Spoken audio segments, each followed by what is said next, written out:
So you're 20 years old. You've worked on getting or like worked on your buddy's record deal after going viral. You have a bachelor's degree and a successful web design business. And then so what's next after?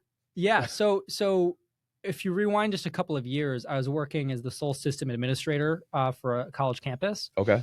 And this was through my bachelor's just to, to pay bills. And about 40 to 50% of my time was just spent resetting student and teachers' passwords. And I knew who everybody was, but the computers didn't. And I realized that that was a really difficult problem to solve. And I didn't know how I was going to solve it, but I knew eventually I would want to. So that's where the genesis for Locke came from. And I kind of just put it on the back burner, but it was this type of thing. I knew how big of a problem it was, but it stuck with me. And over all these things that I'm working on, I keep coming back to this same problem of identity on the internet, digital identity, how there's little pieces of us everywhere on the internet and we don't really have control over it.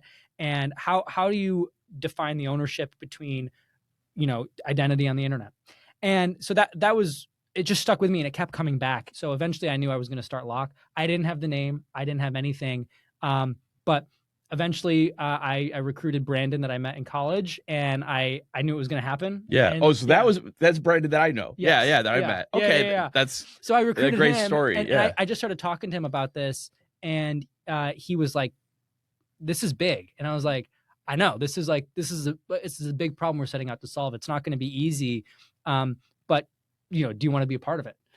Sure. And yeah, eventually he agreed. And we didn't know what we were doing. Nobody does when they start a startup. I knew the problem and I knew the why. Mm-hmm. I didn't know the what. Sure. I didn't know how we were going to solve it. So we just started hacking and just building different products. This is before AI. Right. So like each product iteration that we did took a lot of manpower. Mm-hmm. And you learn quickly how important customer discovery is. This is just the classic startup problem where you build something and then nobody wants it. Oh yeah. Right. Yeah, absolutely. You have to learn that the hard way. You need, that's the huckler way. But I think, that actually, because I printed something out for your website, but you still had this true north, and this is on your website. It's your tenets of what we believe. And I won't read the whole thing, but it's freedom first, maximizing personal freedom for individuals. That's number one. Number one. Freedom first. Yeah. Hidden information is the basis of personal freedom. Yeah.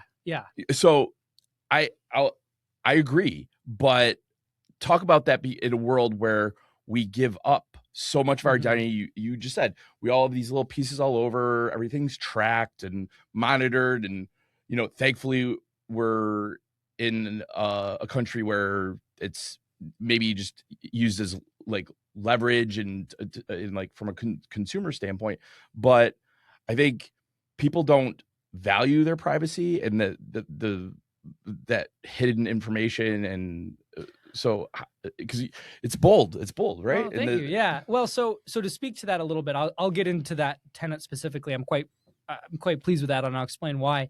But not only do you not have like privacy, you don't really have control over what is put into your brain. Other organizations and devices and all the social media and everything, they kind of control your diet.